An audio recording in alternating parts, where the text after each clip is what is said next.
Welcome back to Costume Magic Mondays, where we talk about iconic costume design. And today we're going to talk about an incredibly controversial dress.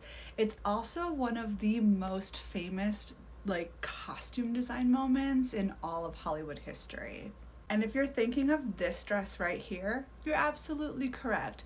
Now, what is so controversial about this ball gown? Well, in order to explain it fully and to have you really appreciate it, we got to go back in time a little bit. This classic movie, Roman Holiday. So this was one of Audrey Hepburn's first real movies in Hollywood, her first big budget film. And the costume designer for this was none other than Edith Head. Who is Edith Head? Well, she is one of the greatest costume designers, arguably of all time. Now, Edith Head at this time was already well established in her career. She was a studio designer and she really handled the costumes for all of the starlets and the main characters. And she designed and won an Oscar for Roman Holiday. So she was also scheduled to work again with Audrey Hepburn going into Sabrina. I want to put into context the fact that she is already a multi-award winning designer. She's well established in her career, and at the time, Audrey was new to Hollywood. But the designer of Sabrina sent her to Paris. And when she was in Paris, she was encouraged to shop like her character would in the film Sabrina. And she had previously purchased, well, as rumor goes, a jacket that was by Givenchy. He was a little known designer. He had done some stints here and there, like YSL and Dior. And he just had established his own couture house. So she went and made an appointment to go see Givenchy. And he thought that he was actually going to meet Katharine Hepburn. So when he met Audrey Hepburn, who was she? He wasn't really that impressed by her. But Audrey Hepburn was obsessed with Givenchy. She said that his clothing made her feel beautiful and confident, and he ended up becoming one of her very good friends, and they had a very long-standing working relationship. But at the time, he was like, I'm designing for Fashion Week. I don't have time for this. There's some clothes over there on the rack. Feel free to take your pick. So she bought 3 items to bring back with her to Hollywood. The first was this skirt suit set, which was used in the film. The second was this black dress with the bows on the shoulder that was used for a publicity shoot. And she purchased a version of this dress. Originally, he said that the dress was black jersey on top. And the shape of the skirt was a little different. But she purchased this dress and brought it back with her. And she was like, this is the dress for the moment.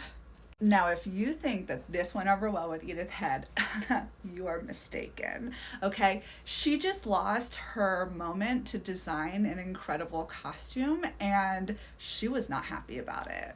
If you look at the costume credit, Givenchy is nowhere mentioned, and when Edith Head passed away, Givenchy sort of, suggested that he did in fact design those 3 outfits.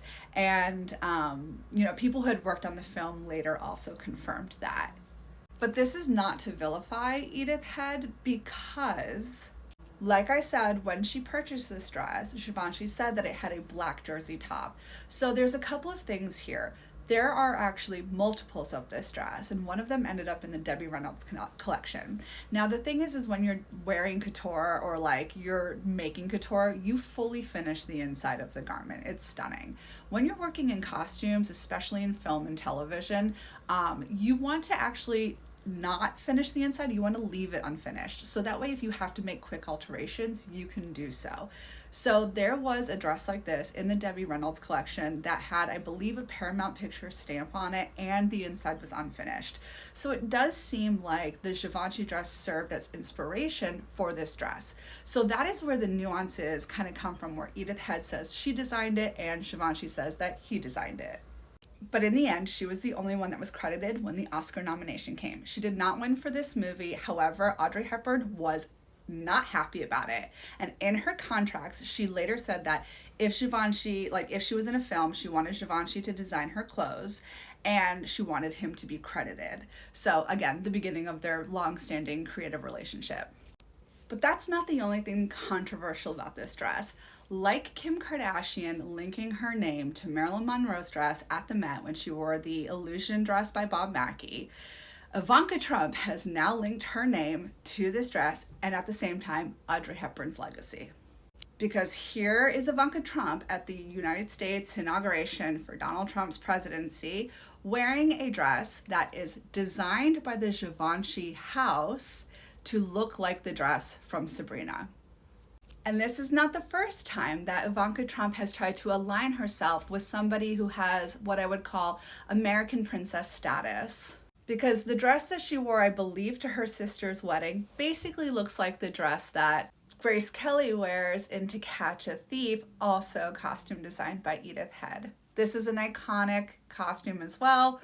We can talk about it one day. Make no mistake, clothing is political. The way that we present ourselves with clothing, the way that we read others and what they wear says so much about who we are, what we're doing here, what our belief systems are, and how we feel like expressing ourselves to the world. And in this moment, Ivanka Trump is trying to visually align herself with American princesses of the past. And while I understand the Grace Kelly thing, and I understand that every girl wants this dress and wants to be this person, the timing of this, the fact that Givenchy, the house, went ahead and spat on the memory of Audrey Hepburn, and the fact that Audrey Hepburn's legacy was dragged through the mud because this person is wearing this dress at an inauguration of a president who is currently trying to do a hostile takeover of the American government with neo-Nazi cronies is so disturbing. And I want people to really understand what Audrey Hepburn's legacy is. Because before becoming a movie star, Audrey Hepburn lived in Nazi-occupied Netherlands. And she actually was part of a group of kids, children, teenagers, community members who were working with the resistance to help raise money, send messages around. Because she was young and youthful looking, she could go to places without people being really that suspicious of her. She used to dance and raise money for people who were helping to hide Jewish families from the Nazis. And she has stories of, shifting messages around and bringing food to Allied soldiers who had to abandon their aircraft over the Dutch airspace, coming back from bombing Germany, flying back to the UK. Insane, right? There is a fabulous article in Time magazine, online as well. This is the title of it. Look it up, read it. It talks about her experience living in Nazi-occupied Netherlands.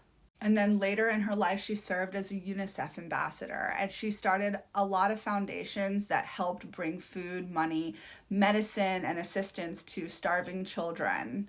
Because when she was living in the Nazi-occupied Netherlands, she was starving as a child.